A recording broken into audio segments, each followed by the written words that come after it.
Halo, assalamualaikum warahmatullahi wabarakatuh. Bertemu lagi dengan saya Firman Palipahan. Di depan kita ada berita ya guys ya, tentang Ketua PKS Jakarta klaim pernah ajak Anies jadi kader untuk permudah tiket pilgub. Ini tentu sebuah ajakan yang dalam tanda petik kontrak politik ya.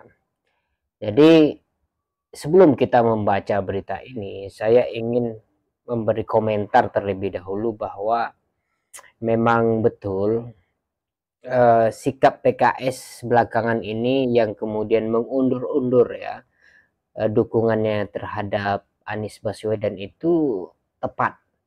Kenapa begitu? Satu, Anies Baswedan orang yang berpolitik tanpa partai, sementara PKS adalah partai politik yang dengan kader yang berbagai macam ya. Mereka dan bukan hanya PKS, berbagai macam partai yang lain juga mengerti akan perkembangan zaman hari ini. Yaitu mereka yang terkenal itu akan lebih cepat mendapat apa istilahnya ya, dukungan ya. Sehingga muncullah istilah politainment, yaitu politik entertain, yang diisi oleh banyak sekali artis dan pelawak ya. Belakangan ini pelawak juga banyak menjadi orang yang penting di republik ini karena dia terpilih menjadi salah satu pemimpin misalkan di DPD Jabar ya, seperti Komeng dan sebagainya. Ada Ahmad Dhani dan seterusnya itu ya. Ahmad Dhani luar biasa karena dia masuk partai, dia berpolitik beberapa kali, dia gagal politik dan hari ini dia lolos, itu wajar karena perjuangannya itu ya. Akan tetapi kembali lagi kepada Anies dan PKS dan Pilgub DKI Jakarta 2024 ini.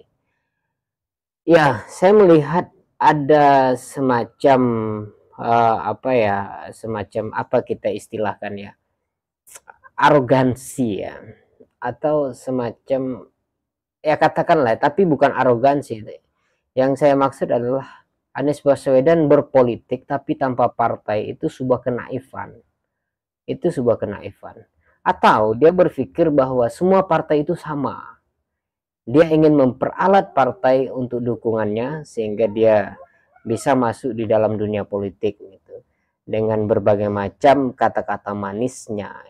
Itu yang kita khawatirkan itu. Ketika dia masuk dan dia menjadi pimpinan sesuai yang dia harapkan, dia meninggalkan partai gitu. Itu terjadi beberapa tahun yang lalu di periode pertama di saat Anies Baswedan didukung penuh oleh Prabowo Subianto dengan segenap partainya ya. Tentu bukan hanya Prabowo Subianto, dengan segenap partainya yaitu Gerindra. Setelah dia dukung, apa yang terjadi? Justru dia berkontestasi melawan Prabowo Subianto di dalam politik. Wajar sebenarnya, itu tidak menjadi permasalahan dan tidak melanggar etika juga gitu di dalam politik.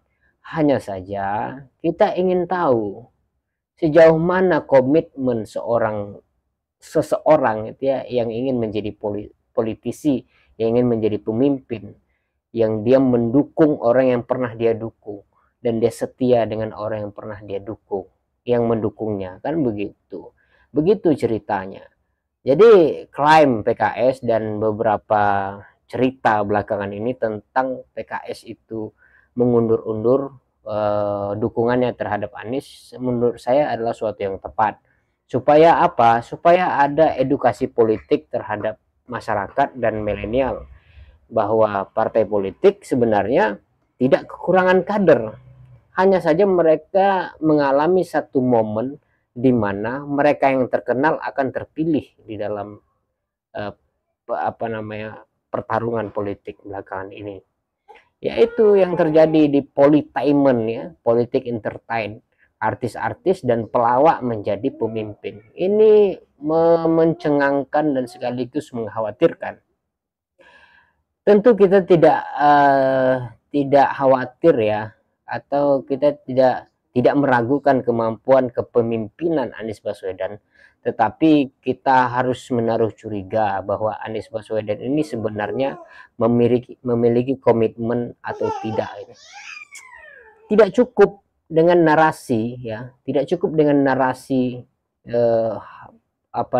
narasi saja untuk memimpin itu. Dia juga harus berdasarkan ideologi, pemikiran yang kuat, kesetiakawanan dan sebagainya.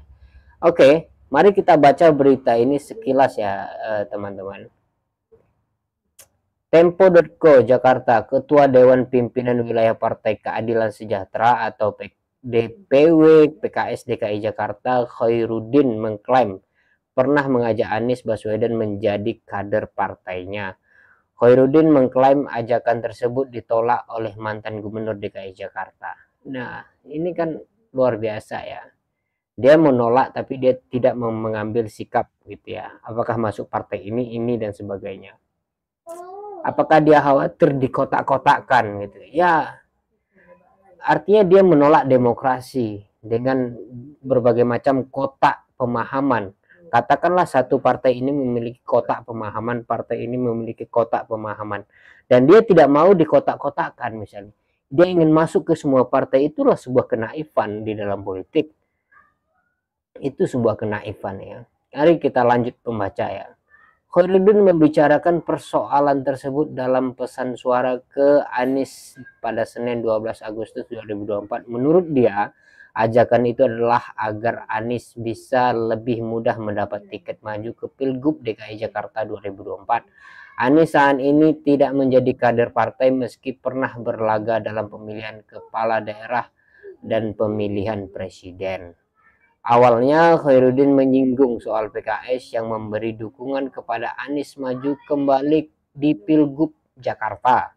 Dukungan itu diberi jika Anies berpasangan dengan salah satu kader PKS yaitu Muhammad Sohibul Iman.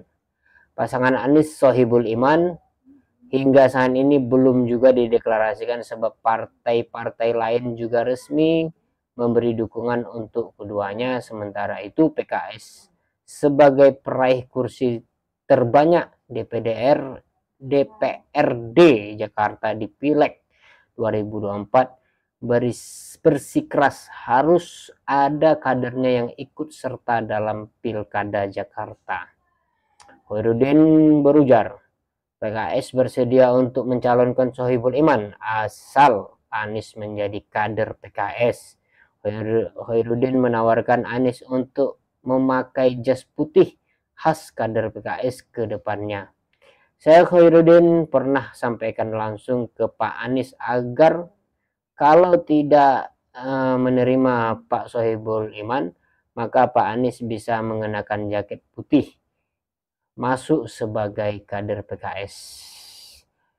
Ya begitu ya teman-teman kira-kira isi dari pembicaraan itu. Jadi saya sepakat ya dengan pandangan PKS ya.